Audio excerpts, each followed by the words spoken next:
Should we start? Are we starting? I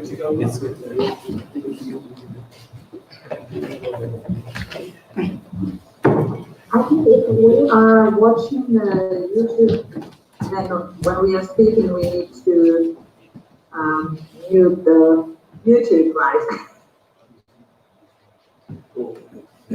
That's a good point. That's a good point. If we're speaking, there's otherwise we'll get feedback. Okay. Thank you, right? We'll just do it start.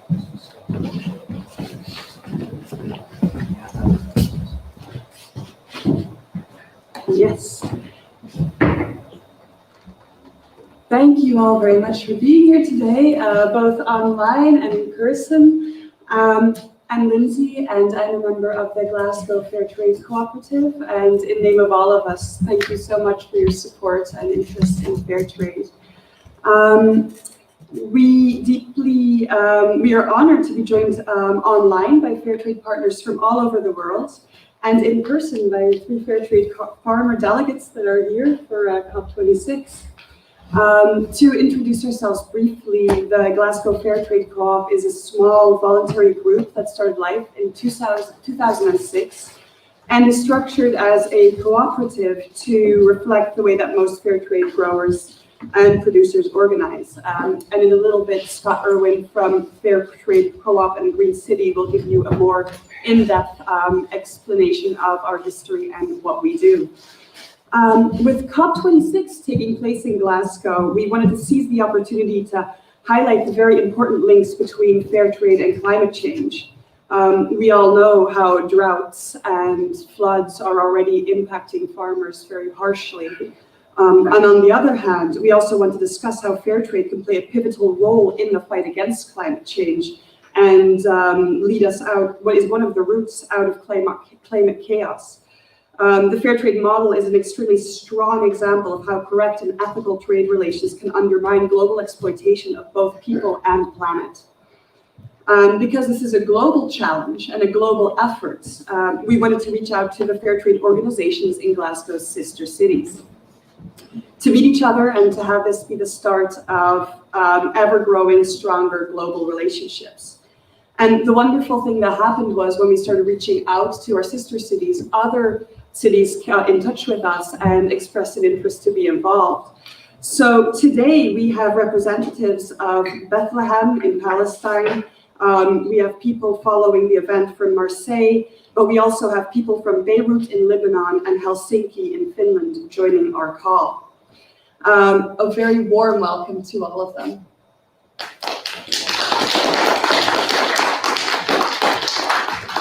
And we are also very honored to have 3 Fair Trade Farmer COP26 delegates here today in person. A very warm welcome to Jennifer from Uganda, to Muniraj from India, and to Bismarck from Ghana.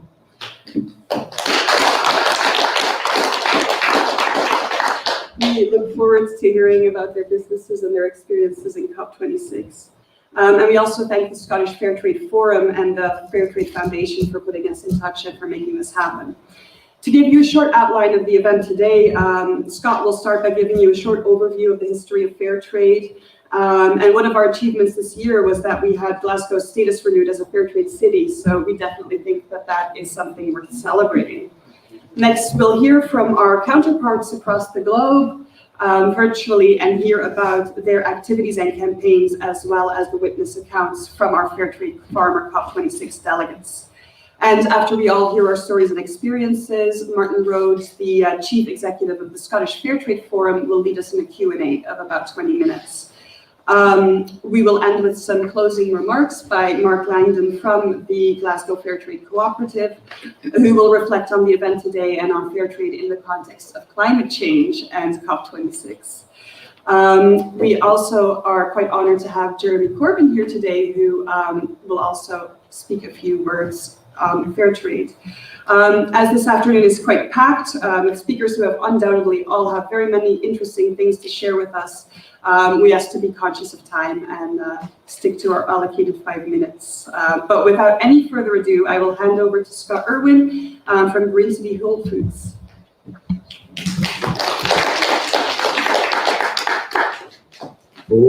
Glahashu Legra. It's Gaelic from Glasgow with love. My name's Scott Irwin. I work with Green City Whole Foods, worker co-op based in the East End of Glasgow, and also volunteer with the Glasgow Fairtrade Co-op.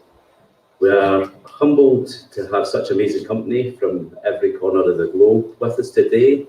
While most grassroots organisations don't have a seat at the table of COP26, the event has helped mobilise lots of trade justice with environmental justice campaign groups, and it is heartening to see dots being connected with regards to the exploitation of the global south by industry and governments in the global north. As Benjamin Franklin Kouame, the chairperson of Fairtrade Africa, recently noted, the root cause of deforestation is poverty. The richest 1% of the world's people produce more than 15% of the world's carbon emissions, twice the combined impact of the poorest 50%. So this requires civic pressure on governments to address this before the Earth's life support systems collapse further. Glasgow was declared a Fairtrade City in 2006 by the Fairtrade Foundation, and the local steering group has raised over £40,000 to support events across the city, including football tournaments, fashion shows, bake-offs, Fairtrade jewellery competitions, and one of my favourites was hanging outside Asda with a 40-foot banana to shame them into selling Fairtrade bananas. So recently, the group worked with Fatima Ujun from the People's Pantry to help produce some delicious Fairtrade Palestinian recipes. In 2007, the steering group decided to form a cooperative as it aligns with the structures of most of our Fairtrade partners, sharing the same community values of openness, autonomy and solidarity. We have recently renewed a Fairtrade City status with Fairtrade Foundation and look forward to hosting more events in the coming years. As Martin Luther King said, we're beholden to half the world by the time we've eaten our breakfast, just by the ingredients we use in our lives. Fairtrade was born out of social justice movements in an effort to address the exploitation workers endure to get their goods to us.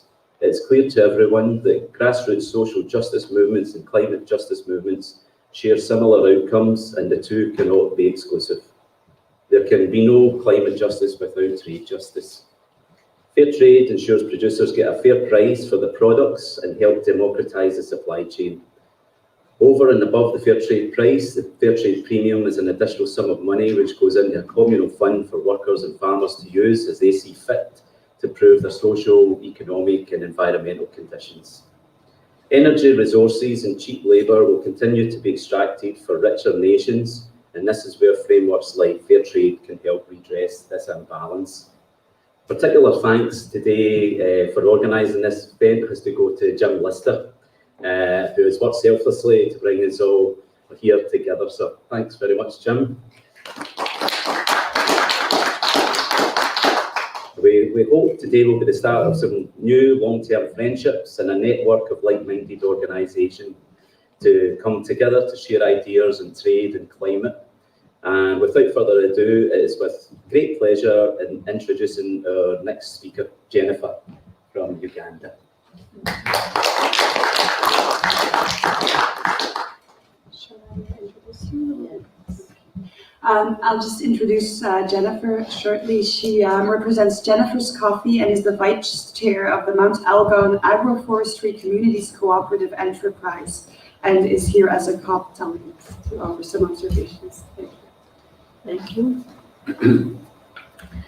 I welcome all of you to this event because it has not been easy for us farmers. So we have gathered here to seek issues, advices, and to act on how to deal with climate change. Allow me to go through my story, please. I'm Jennifer Sambazi. I'm a fair trade coffee farmer from Uganda. I've been growing coffee for over 20 years. My grandparents were coffee growers. My parents grew coffee, and my children also grow coffee. Coffee is in my blood. I'm part of a cooperative of 300 farmers in the Bunabde, 2,400 meters above sea level on the slopes of Mount Elgon. I'm the chairperson, the first woman to hold this position, and this makes me happy. We sell our coffee to a secondary cooperative where we are more than 3,500 farmers. It is called Mount Elgon Agroforestry Communities Cooperative Enterprise. Again, I'm the vice chair of the cooperative. Things are changing. Me and my fellow farmers used to be able to farm consistently for food and for our livelihoods. The seasons, the weather, the nature were predictable. Then we noticed changes.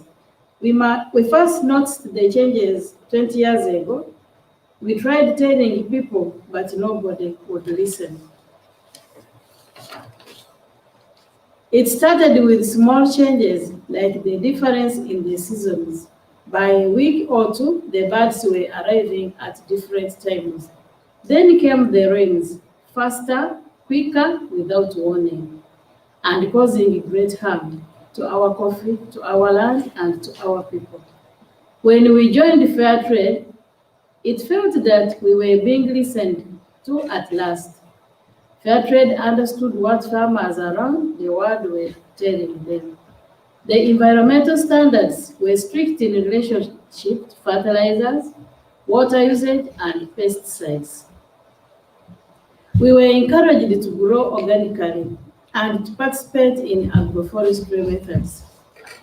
Fair Trade has empowered me in more ways than I could ever have imagined. I'm happy to say that because of Fair Trade, I've not only benefited personally, but I'm able to empower other women to learn about climate change, and to learn about the power of Fair Trade. But despite the support and understanding by Fair Trade, climate change was gathering pace, and we were on the front line. The ongoing floods were causing landslides and devastation to nature.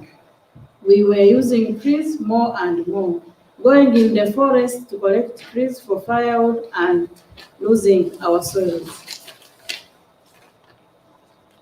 We were in a crisis. 10 years ago, we started working with the Welsh government and other partners, and they recognized the issues and started funding tree planting programs. Trees are for food, for canopy, and for shelter. You will often find me sheltering under a tree from the hot midday sun after a busy morning working on my land. Trees and their roots restore and protect the soil. They protect us against deadly landslides. Some leaves provide fodder and return to nature when they fall into the soil. Had we not had the protection from the trees when the hailstones landed last year, we would have lost all our crop, but the trees saved us. Another impact of climate change that we are witnessing is the increase in pests. We have seen an increase in locusts, which can devastate our crops. We have seen an increase in coffee bearing, which attacks the berries. There is also coffee leaf rust, which affects the leaves. It is really hitting us hard. But there is some good news. For those trees that are healthy, the quality of our coffee has increased since the trees have been planted, and we get a better price for our coffee. This is good for the farmers and our cooperative. When we get more money for our hard work, we are better prepared to respond to climate change. In 2019, the Fair Trade certifications were amended to include anti-deforestation measures. So you can be sure that when you buy Fair Trade, you are not contributing to deforestation. So if you're asking yourself today, what can I do to help against deforestation and climate change? The answer is buy Fair Trade. Climate change is causing increasingly environmental and human issues. There is research to suggest that there is a link between climate change and the increase in pandemics. COVID-19 has had a devastating effect on our communities. The lockdowns have been hard, lives have been lost, and livelihoods lost. Children are not going to school. Their future is at risk. During the pandemic, we were able to work in partnership with the people of Wales who bought our coffee through a new social enterprise. It is called Jennifer's Coffee. If you love coffee like me, and you want to ensure that you don't cause deforestation, then I urge you to buy my coffee. I have it here. You can also Google Jennifer's Coffee. According to the Global Forest Watch Project, which uses satellite imagery to gather deforestation data, a shocking 15 billion trees are cut down every year. This is ecocide. Trees are our friends. They provide, they protect, they keep us safe from climate change. But we must conserve them, protect them as they protect us, and plant more trees. We must do it now together. Thank you.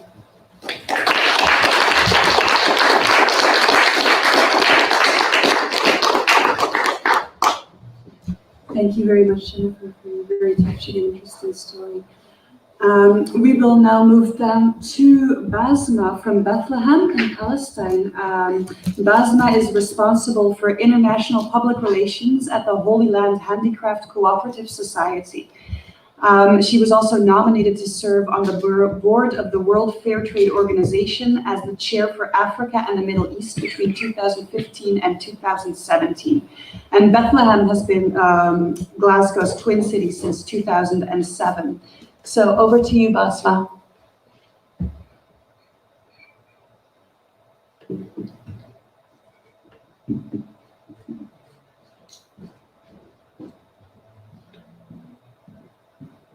Hi, Basma, are you there? Can you hear us?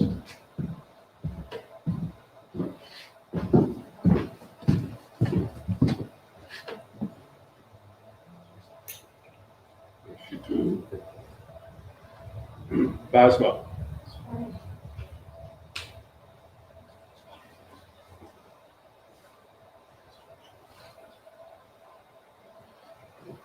Can you hear me?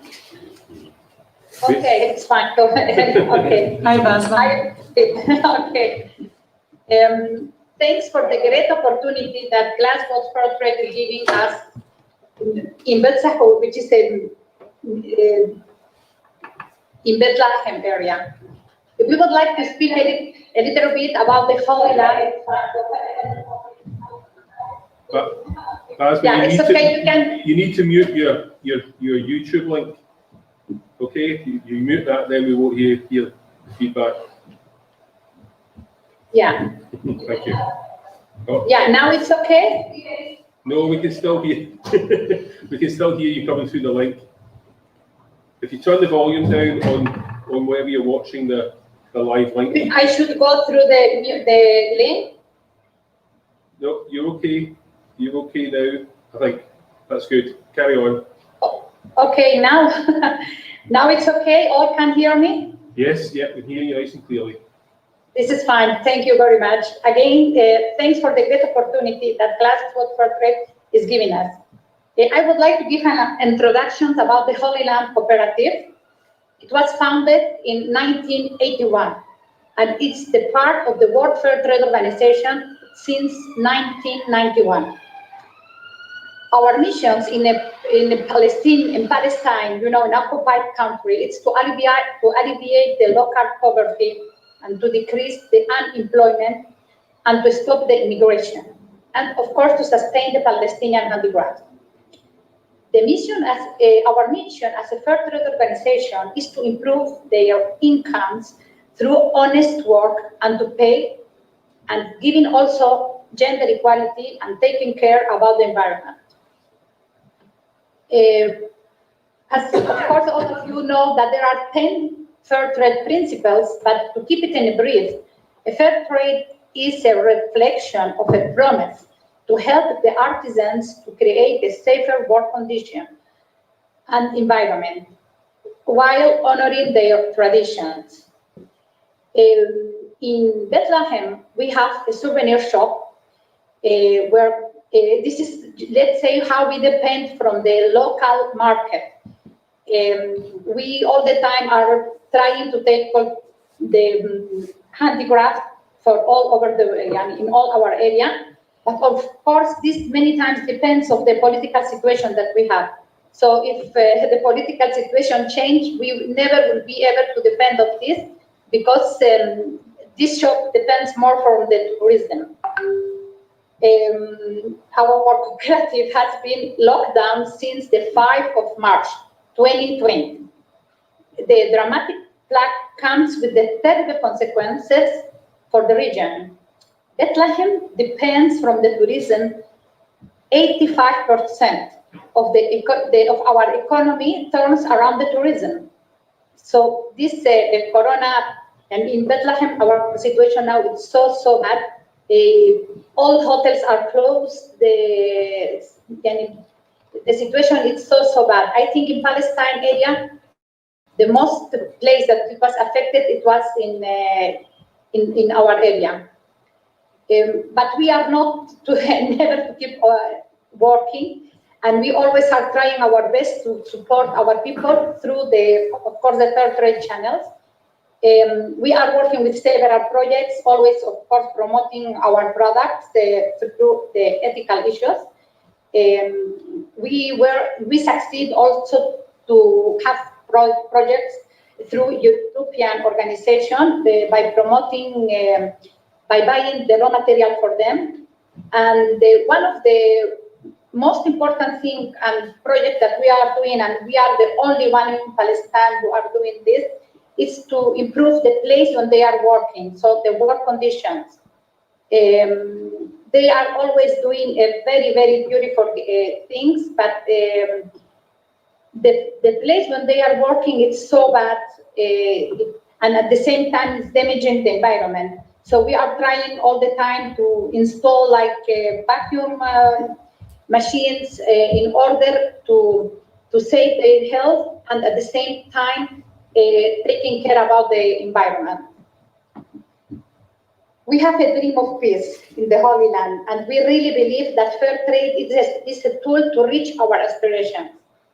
But living in an occupied country, our missions are very difficult, as we are always facing.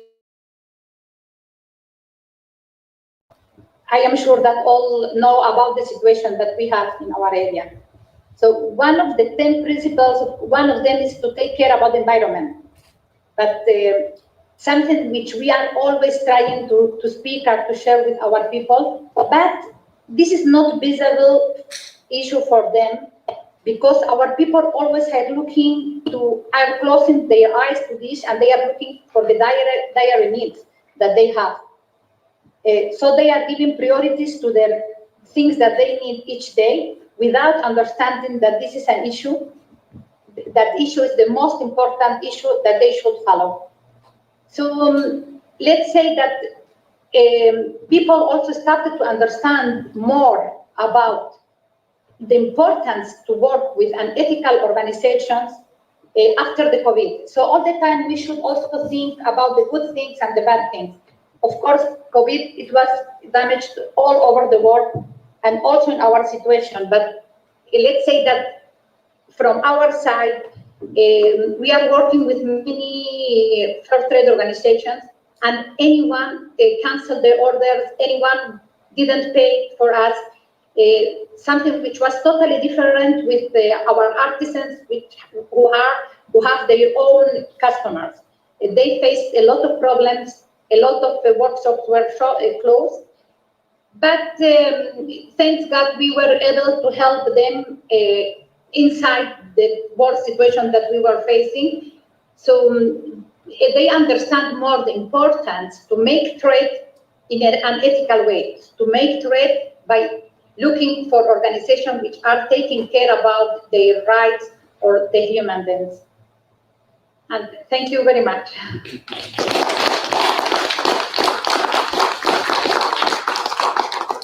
Thank you very much, Basma.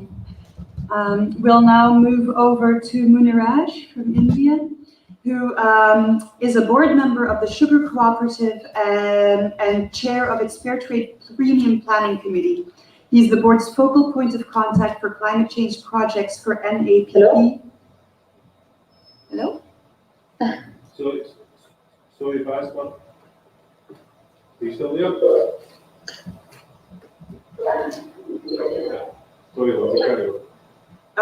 Yes, so Muniraj is the board's focal point of contact for climate change projects for NAPP, which is the Fair Trade Network of Asia and Pacific Producers. Thank you. Myself, Muniraj, I'm from a certified sugar cooperative, Fair Trade certified sugar cooperative. We have 3,000 farmers in our cooperative. So we grow sugar cane. Unless like any other the product, any other crop, even sugar will be vulnerable to climate change issues. If there is any increase in the temperature, the cane juice will get dried up. If it is a drought situation, it damaging the standing crop. If it is a flood situation, also it's damaging the standing crop. So we have a lot of issues in terms of production of quality due to the climate change. So we also have a human intervention issues, like once the sugarcane harvested, there will be 3 to 4 tons of sugarcane trash will be burnt by the farmers. So that is contributing a lot of greenhouse gases. So similarly, we have shortage of seeds availability from year to year because of this climate change issues. At least in 3 years once we are going to have a drought. At least three to 4 years once we are going to have a flood condition in our area. Because of that, we also faced the availability of the good seeds. So these are some of the issues connected to the climate change. To come over on this, with the help of a Fair Trade Premium Fund, with the help of the external donors, we have initiated some of the pilot projects, like to meet the seed shortage. We have developed a new concept called Fair Trade sugarcane intensification, wherein which it's a methodology to grow the seeds in the shade net. It requires less of water, less of fertilizers, and it grows up to 45 years before it's going to the main field. So we can save a lot of water, a lot of fertilizers, and labor cost. And finally, we are witnessing good increase in the yield up to say around 30%. So we are encouraging farmers to go with the organic farming to reduce chemical fertilizers from year to year. So we have achieved all these 3,000 farmers adopted organic farming. With this, all these activities, we try to anticipate for this climate change through these activities, but this is not enough. What I told, like with the production of seeds, we got some fund from Max Havelaar, Switzerland. we have developed this concept, but we able to give the seeds only to 300 farmers out of 3,000 farmers. It's not even a few percentage. So to scale up and to help these small farmers, we need investment, because 90% of our cooperative producers, their life is depending on the income generated from this sugar cane. So, we would like to ask the COP, when you are making the decisions, please consider the voice of the farmers also. Why? Because climate change is not just a political issue, it's not just a social issue, it's not just even an environmental issue. It's the issue of the farming community, where 90% of our food coming from small and marginal farmers. So while making a decision, while making a negotiation in all the platform, I hope the farmers' voice need to be considered to make a proper collective decisions. So the second point is, you are saying there will be 100 billions of fund rise will be there to help the climate change address across the poorer and developing countries, but it need to be put it on action, unless saying for the sake of the media. It need to be put it on action and ensure that some portion of the fund should go to farming community to ensure the sustainable agriculture for the future. By that only we can ensure the food security for the globe. So with this, I thanks you all for the great opportunity to express few of my words. Thank you. Thank you very much, Neeraj. We were supposed to have Havana Rampradosu joining us online, but due to the internet blockade, they were not able to join the Zoom call, and we feel very bad about that. So we will move on to Jata Makula from Helsinki in Finland. And Jata represents Fairtrade Finland and Fairtrade Towns. She's Finland's National Fairtrade Town Campaign Coordinator, and she is leading the International Fairtrade University School and Parish campaigns. She started working at Fairtrade Finland in 2007 and represents Europe at the International Fairtrade Town Steering Committee. Over to you, Jata. Hello. My name is Jata Makula, and I come from Fairtrade Finland. I will give you a short update on what's going on with Fairtrade Towns globally. I'm also representing Europe in the International Fairtrade Towns Steering Committee. The International Fairtrade Town Steering Committee exists to support the growth of the Fairtrade Town movement globally. This is done by acting as a lighthouse that promotes and encourages and inspires the network. So Fairtrade Towns began as a grassroots effort to raise awareness of the importance of fair trade. It was started by Bruce Crowther of Garstan, UK in 2000. And after working on a platform that would more formally get his community to embrace fair trade, he brought the idea to the Fairtrade Foundation in the UK, who helped formalize it and put resources into organizing the movement. And today there are over 2,000 Fairtrade towns across the globe. In spite of the global crisis we are facing, there are more Fairtrade towns today than a year ago. In the UK, there are 435 Fairtrade towns, which is 8 more than a year ago. And in Germany, there are 65 Fairtrade towns more than last year. And in the United States, there are 59 Fairtrade towns, of which 13 are new. Naturally, the global crisis has had an impact in the campaigning. It's been hard to get more towns involved in the campaign, as they already had to deal with the COVID crisis. It's been challenging also to keep the local steering groups motivated, and also lockdowns have prevented or limited interaction. And it's been impossible to organize any events. But many things have improved. As I said, I want to present to you some interesting moments from Fairtrade Towns this year. South Africa launched the Fairtrade Towns campaign this year in partnership with the World Fairtrade Organization, Africa and Middle East. And Turkey also launched its first Fairtrade Town campaign in the spring. Many Fairtrade Towns also celebrated the World Fairtrade Day in May. For example, Fairtrade Towns in Brazil, Colombia, and Korea.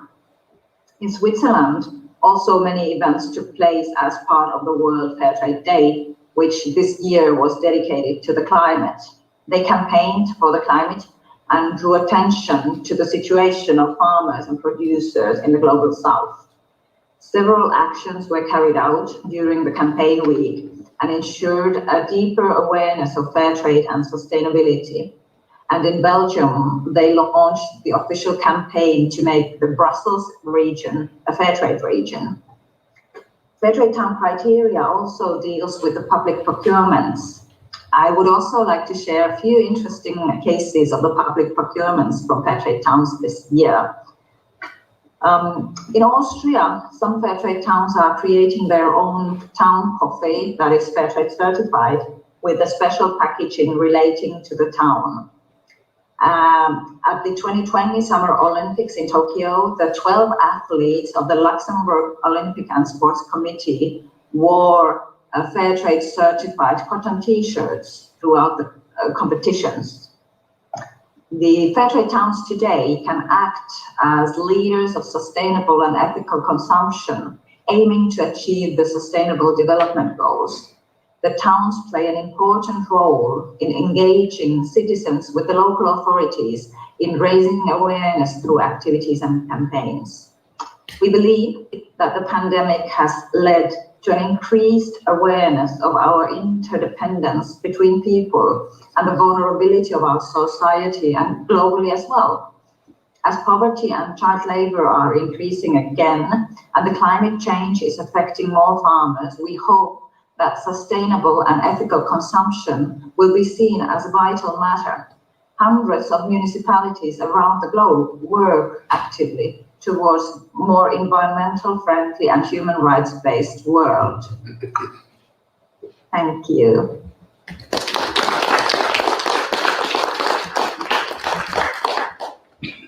Thank you very much, Hilton. We'll now move on to Bismarck from Ghana. And Bismarck is a cocoa farmer from Kwapakuku Farmers Union.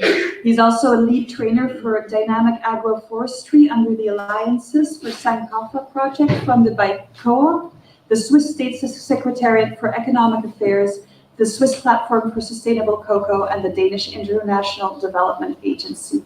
Over to you, Bismarck. Thank you very much. It's a great pleasure to be on stage to share our information as producers.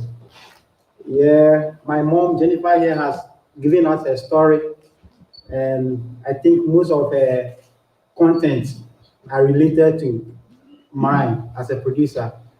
My friend, my boy, Miraj, also has added something, so I need to just garnish the food so that it will be ready for consumption. Yeah, I wouldn't give much, but there's an issue I want to tackle about deforestation. We know most people are talking about deforestation as one of the major causes of climate change. And as we producers, they believe we cause it most. Yeah, it may be true, because back in my country, if you look at the rate at which the youth are involving themselves into deforestation is very high. It is not their will, though, because the system of farming is not conducive anymore. They think producing cocoa is no more profitable. Therefore, they will risk their life to go into the rainforest to log trees. They think they are going to make something from it. So the government is trying its possible best to stop it, though, but it is not as expected. And for Fairtrade, who is an organization who has certified my cooperative, Gapa Cocoa Farmers Union, they also have their role to play for we producers. So in a way, they have introduced a new system of farming, that is the dynamic agroforestry, which they support us technically, they give us resources. But it is time we need to expand it because my cooperative is made up of over 100,000 farmers. And as we speak now, only for 300 or less than 400 are practicing this new system of farming. So how best can we expand this project? Because we are more into organic dynamic agroforestry, which in a way, we are going to bring down the deforestation we are currently experiencing in the country. So for me, I will only urge everyone, plead with everyone, just go to the market, go outside, go to COP, go to shop, supermarket, where you can find products labeled fair trade. If you are able to patronize fair trade products, I think with that, fair trade is going to have a greater stand to protect or support we producers like myself. And with that, we are going to have a great future. Thank you.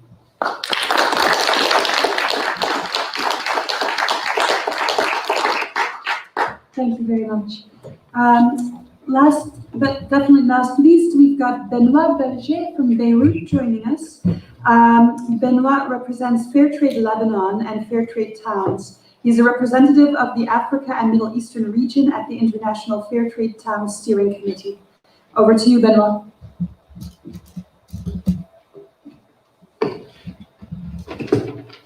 Okay. Good evening. Thank you for offering us the opportunity to join virtually. This is a valuable event. Is it okay? Yeah, welcome. Okay, thank you. As you know, Fairtrade was built on trade relations between the Global South and the Global North. And its stated objective was and remains to establish a balance in decision-making powers throughout the supply chain between producers and consumers. Forged in the 60s, the slogan "Trade, not Aid" indicates a desire to buy products from developing countries in a more ethical way instead of giving them foreign aid. In a few decades, Fairtrade has therefore been built on the idea that the choice of consumers in rich countries can influence the well-being of producers in poor countries. This idea is particularly well illustrated in sectors such as coffee, cocoa, tea, bananas, or quinoa. In the Middle East, the situation is somehow different. My colleague Basma Barham presented the specific challenges of Palestine. As for food products, few countries in the region are big exporters of commodities for large volume products, which are massively processed and consumed in northern countries and which these do not grow locally. Olive oil, wine, dates, or argan oil are among the few Middle Eastern products that appear on the shelves of the world's shops in Europe.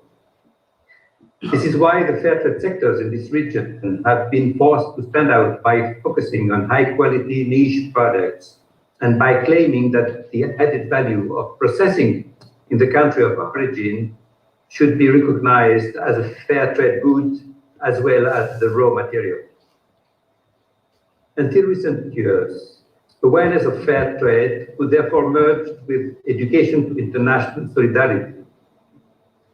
But gradually, we have seen the emergence of environmental concerns, and fair trade certification has become insufficient on its own to meet the demand for consumers' engagement. Dual fair trade and organic certification has become a must. Today, this context has evolved further. The difficulties encountered by farmers in developed countries and the emergence of agroecological transition have reoriented consumer engagement towards the logic of short supply chains or short circuits. At the same time, local solidarity has developed, and these have been organized into local, national, and even cross-border networks with neighboring countries, reinforcing the requirement for traceability. In several European countries, this trend for ethical local consumption has prompted historical fair trade players to formalize the adoption of the term fair trade for local products. The standards have been adapted, and in France, for example, the new law, the new PACT law, specifies the conditions for using the term équitable for products that are made in France. What are the consequences for the producers of the Middle East and widely to the producers in the southern countries? Of course, we can only rejoice at this universalization of the concept of fair trade. Confining it to its historical vision would be ideal in the face of the globalization of all the issues facing us, in the global north as well as in the global south, whether those related to the environment, access to resources, or the distribution of wealth. However, this potential entry of producers from the north who may become future competitors in sectors such as olive oil, wine, citrus fruits, almonds, aromatic herbs, or certain components entering into the composition of cosmetic products further reinforce the demand for quality, traceability, and strict compliance with standards for producers in the South. But what has mostly changed in the message that the buying of fair trade products conveys? This evolution seems to send a message of local solidarity, taking precedence over international solidarity. A few years ago, engaging the small Lebanese olive oil producers in the organic and fair trade certifications of his products meant ensuring him more chances to access an international market with, as a bonus, the possibility of direct contact with groups of activists, some of whom even traveled from Europe to meet him and visit his farm. So we could say that the trend for more ethical consumption will also become universal. And it is true that we are also witnessing among the younger generations a rise in this demand for ethics also in the southern countries. Unfortunately, the economic crisis that our countries are facing, the recurring political instability, and the crisis of political governance hamper the realization of this expectation. Young Algerians, Egyptians, Palestinians, or Lebanese more often dream of ethics than they have the opportunity to practice it in their daily lives. So how can we turn this situation around to the advantage of fair trade producers in the South? Indeed, the progress of the demand for fair trade products throughout the region holds promise. But for this to have a lasting impact on the lives of producers in the South, a change of scale is necessary. We must work together for the establishment of a regional fair trade ecosystem, mirroring and complementing the fair trade ecosystem which is consolidating in the North. In addition to domestic markets in southern countries, a strategy to develop access to markets in neighboring countries through fair trade chains must be deployed. Alliances between fair trade players should be favored rather than positioning them as competitors. Clusters by sectors could be created with a collective search for new markets in emerging areas such as sub-Saharan Africa or in the Gulf countries. We must also learn from the COVID health crisis, which has changed purchasing behavior everywhere, which has developed online commerce, for example, and boosted delivery system to customers in countries that were lagging behind in this domain, including for ethical organic products. However, the obstacles inherent in our region should not be underestimated. Political tensions between our countries complicate trade relations. Our economies often depend on international tourism that the health crisis has significantly ruined for an indefinite period. The joint organization of advocacy activities and public events, such as the coordinated celebration of the World Fair Trade Day, could be a first step toward the establishment of this regional ecosystem. Establishing networks of fair trade schools and fair trade universities are also powerful tools for the promotion of fair trade values among the young generation. And supporting the commitment of local authorities for the recognition of fair trade towns would help to get around political obstacles. All this could be carried out in a dynamic twinning between initiatives from the different countries. Thank you for your attention.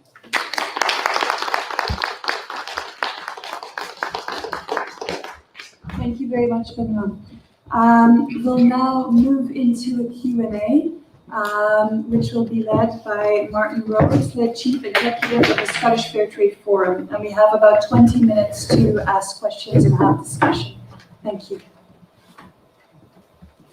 Thank you, Lindsay. As Lindsay said, we're limited for time, so I'm going to take questions, but if people can be brief in terms of their questions, so that we can get as many in as possible. If anyone wants to ask a question, start us off. Looking for any hands from anybody? Yep. There's obviously a food shortage now in the case of food crises and consequences of multiple crises. How do we ensure that actually fair trade becomes more accessible without being impacted by the affordability at the moment?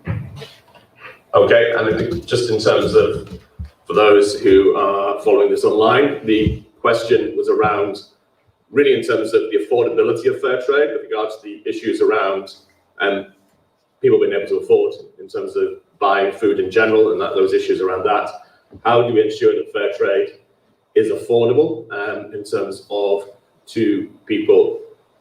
I'm going to actually start, Scott, in terms of, because you're obviously involved in terms of supplying fair trade products here in the UK, in terms of through Green City. What's your thoughts on that? I think a lot of the time the food prices are in the global north, food and medicine, stuff like that is a lot of the time subsidised sort of thing. So relatively affluent farmers are subsidised, so it creates an artificial low price that you're doing. And the way that I look on like initiatives like fair trade and the organic side of things is those that can afford to pay, it's an investment in future and it's an investment in other people's livelihoods. So thanks, Scott. Any of the other panelists want to say in terms of the problems in terms of from a producer point of view, what problems you have in terms of that issue around price? Yeah, in our cooperative, as I said, we have 3,000 farmers. We produce fair trade certified sugar up to the scale of around 20,000 metric tons. But hardly we get the market for 2,000 tons. There is a surplus of 18,000 metric tons. Every time it's stocked back as an unsold unsold sugar and other fair trade. If it is 50% of this quota has been sold in any of the markets, definitely there will be a lot good money. It is coming back to the cooperative in terms of fair trade premium that can be utilized for the rural development, for the primary education, for the primary health, and women empowerment and child empowerment. There are a lot many things, good things can be taken up. Even we can adapt best of the agricultural practices with that money. So to scale up the best of, like as I said, as an example, we produce the seeds only for 300 farmers. If there is a good amount of sugar selling in the market and get back good premium, we can scale it up to some more. Many of the producers are going to get benefit out of it. Thank you. I mean, I think one of the things I would reflect is obviously picking up there in terms of what Muniraja was saying, is the need to build a market for fair trade products. And that's absolutely key. And that's why, in terms of those people who are able, in terms of to buy fair trade products, then that's a choice they need to make, not just for themselves, but also for that in terms of building that demand to actually assist in terms of growing the market for producers. Anybody else? Yeah, question over there. Yeah, very short question from me about coffee, for example. When a co-op tries to sell coffee through fair trade from any country in the global south, they often, as I understand it, find problems with competition from Nestle and others who control the transport systems and so much else. I mean, could you say anything more about the problems you have in dealing with the very big global buyers of coffee compared to fair trade producers who tend to be smaller and more cooperative? I think, so the question was around, what's the difficulties for, particularly take the example of coffee, in terms of taking on those big coffee brands, in terms of how do you, in terms of Jennifer, in terms of involved in coffee, how are you looking to get access to the market and sell your coffee on fair trade terms? Okay, thank you. My coffee is being sold on fair trade terms clearly because I'm always invited in the fair trade fortnights every year. And we find it easy to get buyers if you have your product ready for sale or a sample of your product. It would be okay for all farmers to get fair trade market on board. Except that we experienced one challenge in 2019. We had a buyer called Mountain Harvest who at first dealt with that clearly with us well, and he gave us the premiums. For the next season, he denied to give farmers premiums. We tried as much as we can. We wrote to the Fair Trade Foundation, we wrote to Fair Trade Africa that maybe they can assist us so that that buyer gives us the premiums, but there was no good response. So my fellow farmers, I appeal to you that if someone comes to you that I need to buy fair trade coffee or fair trade product, please make sure it's the right person to deal with. Otherwise, it gets the farmers down. And I think just picking up on that, and just not just on coffee, but in general, in terms of selling fair trade products, whether it be cocoa products, in terms of you're involved in Bismarck, in terms of through Kwaba Cocoa.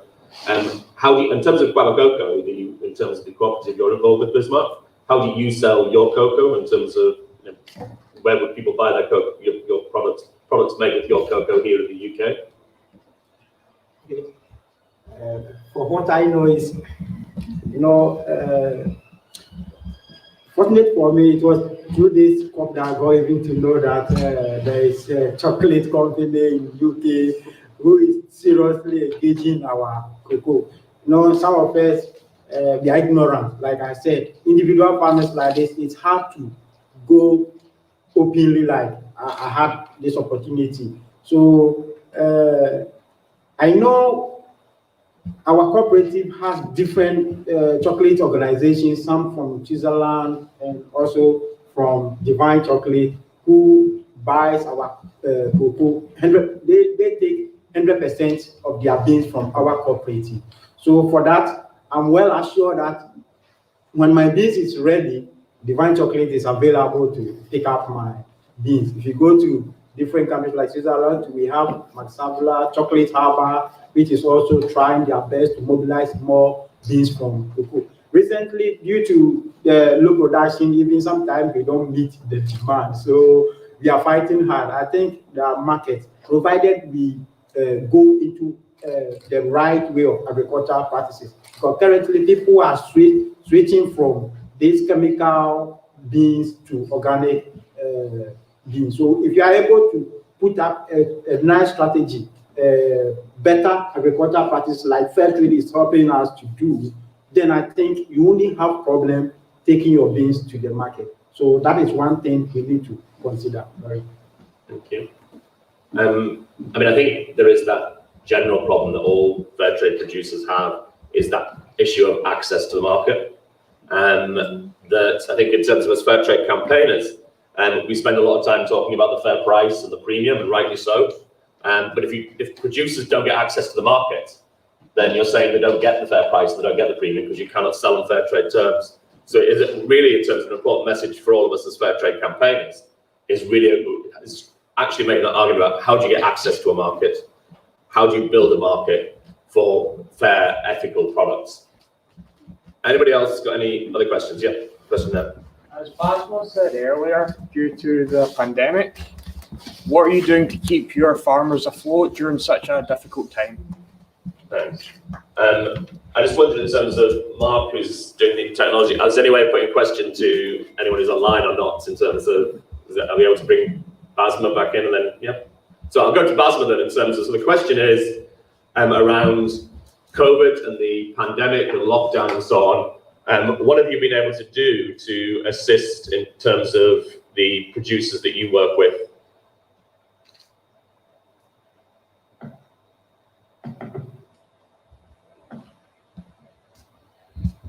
Have we got Basma? If not, I'll come back to, yeah, go. Hello?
our cry, I don't think we are going to achieve. So, in all, I would say the $100 billion promises should be fulfilled now. And also, we as producers, we can also move on, and then we are going to have a better future. Thank you. Thank you. Jennifer, do you want to say your point of view? Yes, thank you. I also appeal to my fellow coffee consumers, cocoa consumers, sugar, that let's forget the past. We have been talking climate change is hitting us, climate change is hitting us, but there was no action. There was no implementation for the policies being set against climate change. It is time to act now. Let's plant trees, change our planet for the future generations. Thank you, Jennifer.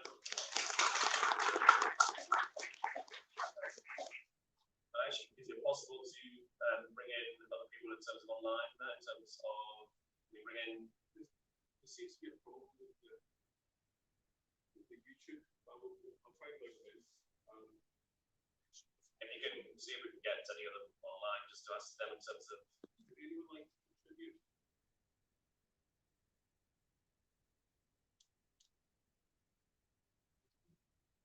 If we've lost our virtual guests, then I'll just move on. Okay, that's fine. We'll come back to, okay. All right, Benoit's coming in. Okay, that's great. Sorry. Yes, can you just repeat the question because I didn't get the. Yeah, okay, so the question is, if there was one thing you wanted to come out of COP26, in terms of one ask, one demand of COP26, from your perspective, what would it be?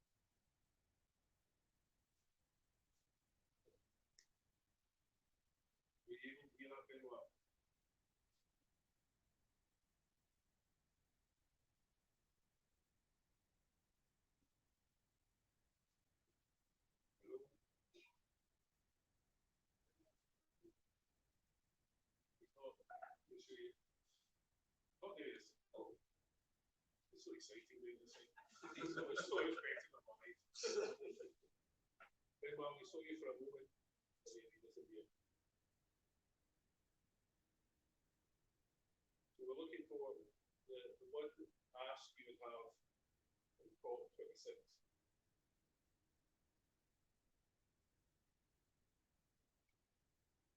If we can get you later today, we'll come back. We'll come back to you. Is Yatra there? So, Yatra? Can you wait a question in the chat? Can you hear me? Oh, we can hear you now, yes. Okay, it will be better. Okay. Sorry, but I think the connection is just stable. So we can hear you there. What's your one wish for COP26?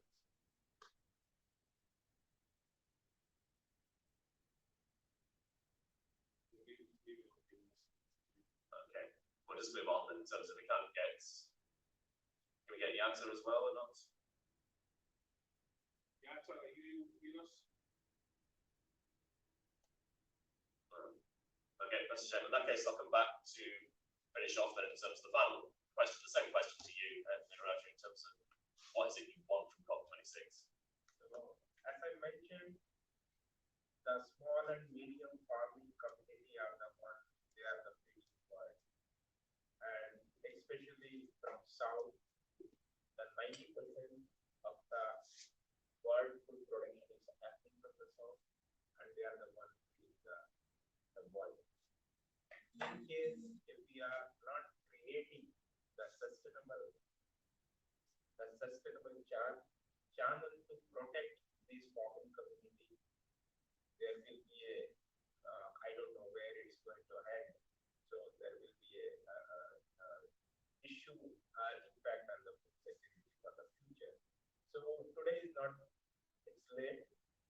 We have to decide very positive note for our countries and communities, saying that there will be some investment from this COP26 for farming community in terms of agricultural projects, in terms of agroforestry projects to secure them.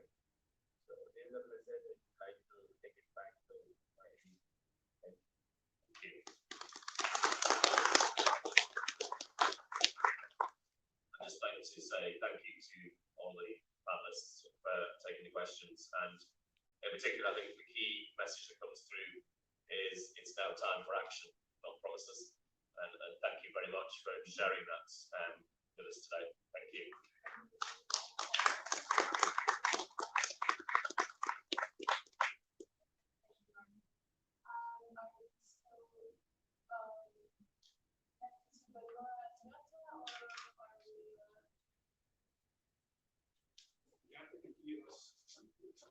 She's hoping for the climate justice and the government 26 to be fair with the climate talk. Jack is saying that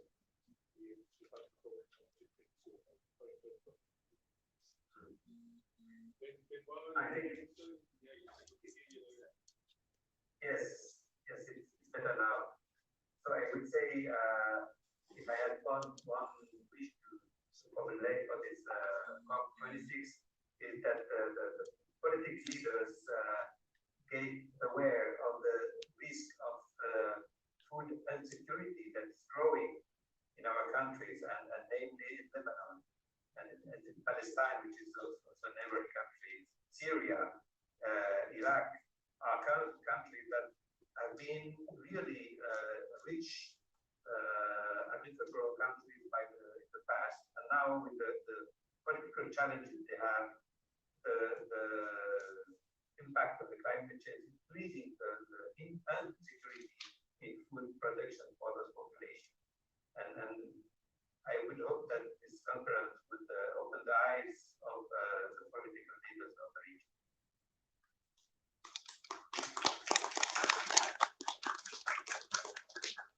Thank you.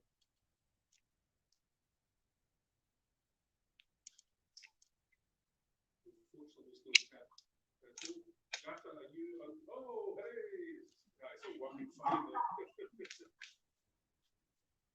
Hi, Jaffa. Hi, hello. Yeah, about my wish, right? Yeah. I'm asking the politicians at COP26 to listen to farmers and workers and to listen to their expertise and invest in smallholder farming communities as they face the climate crisis right now at the moment. Thank you very much. Thank you.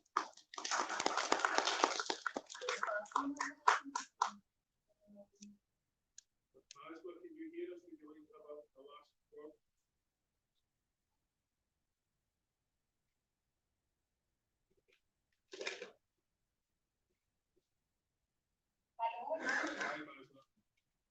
Hi. What would you like to see happen throughout the COP26? I think the most important thing is to keep working together in always to look for the human rights and the needs of the people. One of the big issues that we also should always follow is about the environment. And let us speak about the 10 principles. I think it's the most important thing that we should keep always thinking about it and speak about it. I am sure that one day things will change and the world will understand more about these kind of things, and we will not have poor people, we will not have war in the family. I mean, let's be all the time have a dream. I think it's the most important thing. Even if we are living in a country which has a lot of problems, always the most important thing is not to lose the dream and to be always optimistic that things will change.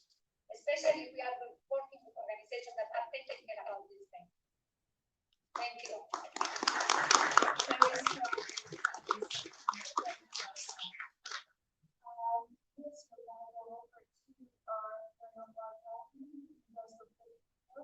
Also we'll just offer some thoughts and perceptions on COP26 and this evening. Can you all hear me from here? Should I come up there and speak into the mic? I can't hear one. That'd be great, Jerry. Thank you.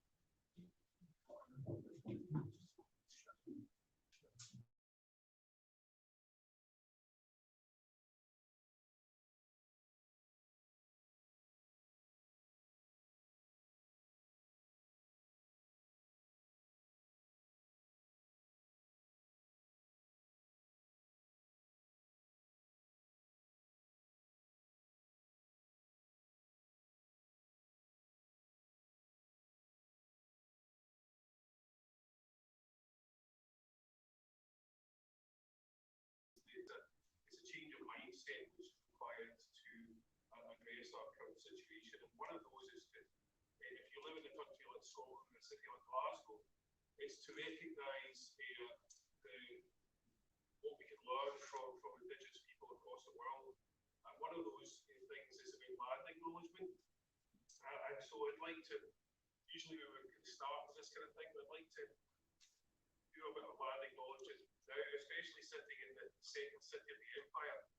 I think it's important to realise and to recognise Scotland's role in colonialism and the UK's role in that continued injustice which goes across the world.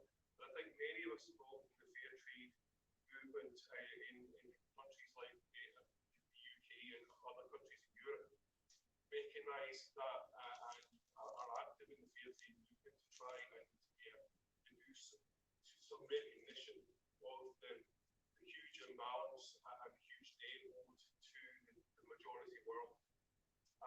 The other thing I'd like to do is have a language acknowledgement.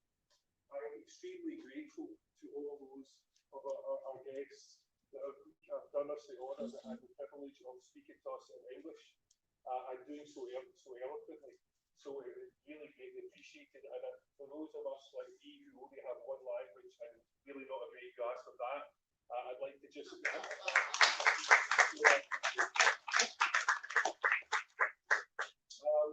So we found the modest but very important wishes for COP26.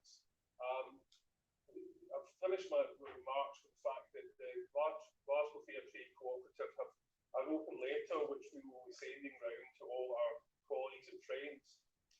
And in this open letter, because we're the host city for COP26, we've reiterated the fair trade campaign's ask for governments to roll back fairer, following the following principles, which are to protect and put the health and livelihoods of farmers, workers and artisans first, to restart, to require stimulus packages to be reliant on human rights, due diligence and climate commitments by companies, redesign, shape the rules of the game so business puts people and planet ahead of profit and resource, provide incentives for sustainable consumption through taxation and sustainable public procurement. And I think these are hugely important asks which do not seem to be being listened to at the moment. But we are adding to those with some further important asks. And those are that we're calling for the end of sales and manufacture of arms, including nuclear and chemical weapons, and pointing out it should be illegal to profit from the pain and misery of war, and that the world can no longer afford to waste precious and limited natural materials in weapons production. And I think when you look at the fact that the emissions from military sources are not included in even the Paris agreements, this is a really crucial issue that we have to drive home. Second point is that the global system, to bring a global system of taxation which stops multinational companies stealing from nations by moving profits from countries where they are made to low tax countries. We're also looking for the outlawing of government and political lobbying of government and political parties by multinational agricultural companies.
And messages. Thanks to all of those that have taken part in the panel this afternoon. I missed the first 2 minutes, but the rest of it.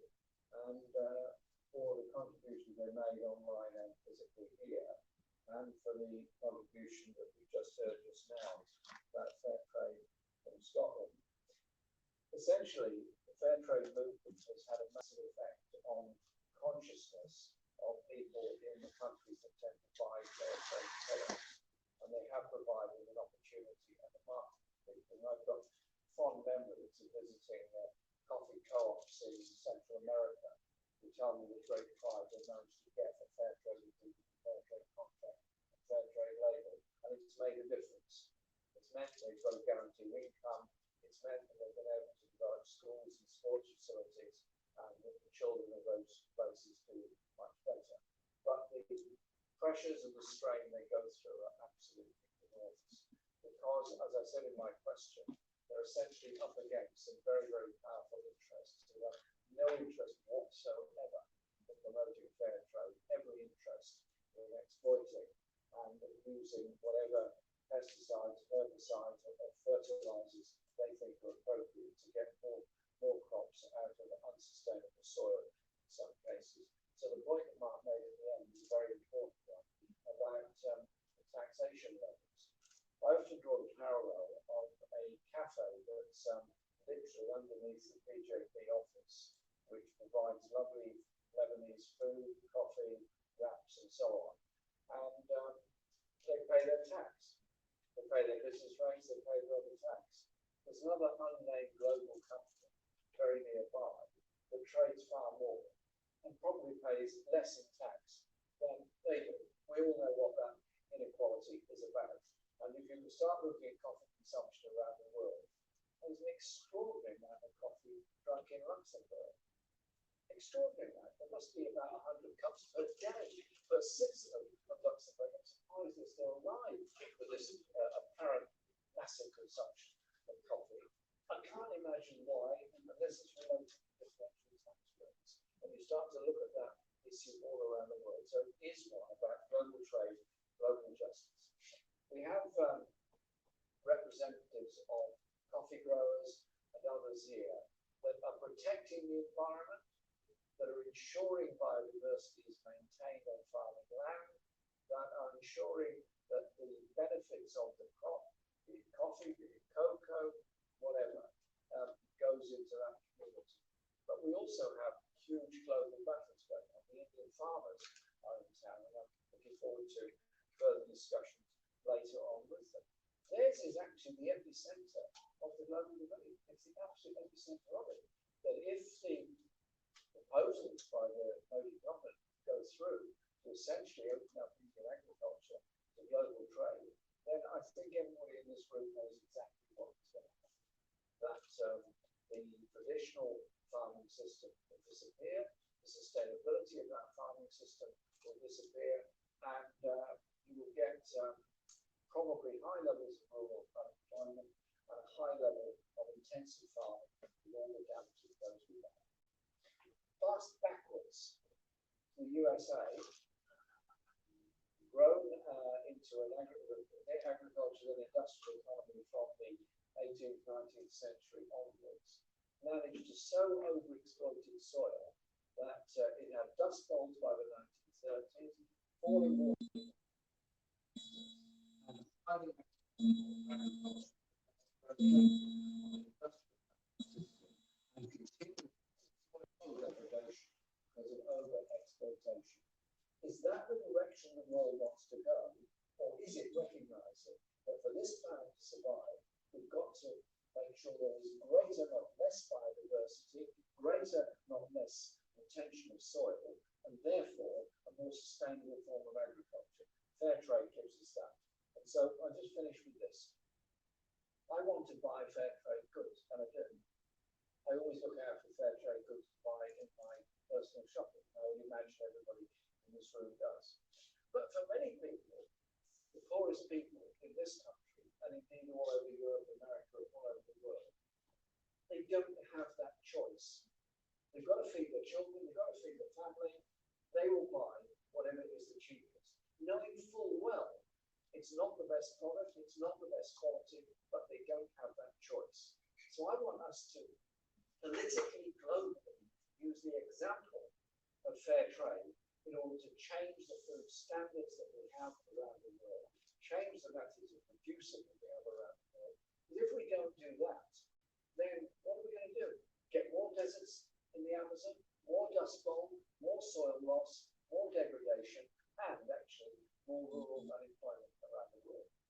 It's a big time and it's a big decision. And I'm so pleased that the voices of the Global South are represented here in Glasgow, albeit largely outside rather than inside COP26. But it's up to us to work together, irrespective of national frontiers, to bring about that change in our agriculture and trading systems. Thank you all so much for being here today and for your contribution to that.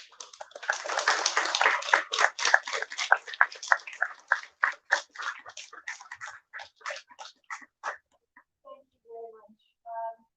Yes, I'd just like to take a moment to thank you all very much again for joining our event and for your support for fair trade. I would like to thank our delegates here today for being here with us in person and their very touching and interesting stories. And also a great thanks to our representatives from all over the world who have joined over Zoom, who have joined us online. It was very enlightening, very heartfelt, and just extremely interesting to hear about everybody's businesses and activities. And we can hope that this is the start of a future of very fruitful further cooperation with all of you. I would also like to take a moment to thank the people who made today possible. I'd like to thank Webster's Theatre for their space and their technical support. Thank you very much.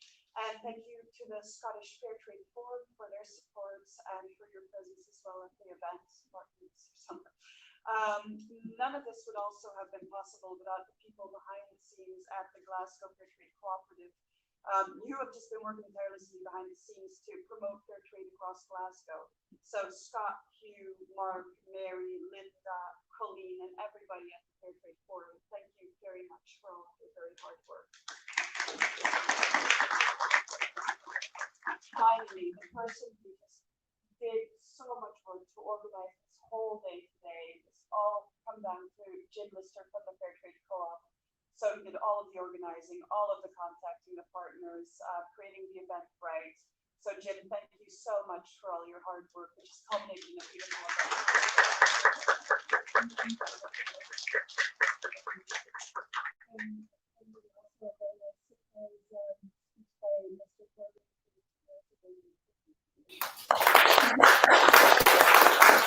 So thank you all very much. You can find us on Facebook as the Glasgow Fair Trade Co-op, and have a very nice evening. Good evening. Bye.